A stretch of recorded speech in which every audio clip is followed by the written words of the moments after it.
నాన్న యొక్క గొప్పతనం ఎవరు రాశారో కానీ 2 చేతులు ఎత్తి నమస్కరిస్తున్నాను.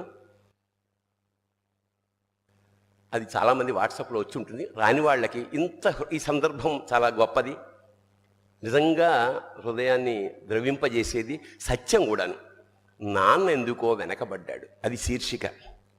అమ్మ 9 నెలలు మోస్తే నాన్న 25 ఏళ్ళు. రెండూ సమానమే అయినా నాన్న ఎందుకో వెనకబడ్డాడు.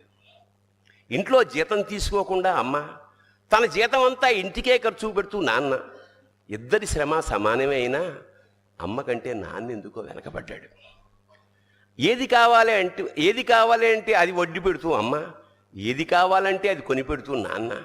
ఇద్దరి ప్రేమ సమానమే అయినా అమ్మకొచ్చిన పేరు ముందు నాన్న ఎందుకో బాగా వెనకబడ్డాడు.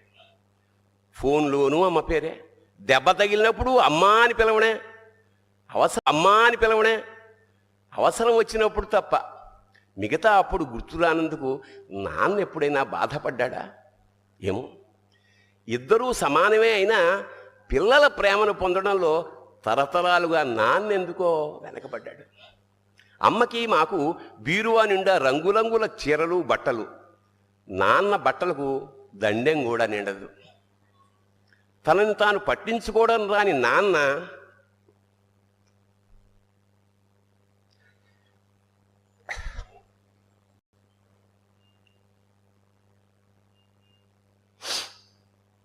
ఎందుకో మాకు కూడా పట్టనంత వెనకపడ్డాడు. అమ్మకి అన్నో కొన్నో బంగారు నగలు, నాన్నకి బంగారం అంచున్న పట్టు పంచి ఒకటే. కుటుంబం కోసం ఎంత చేసినా తగిన గుర్తింపు తెచ్చుకోవడంలో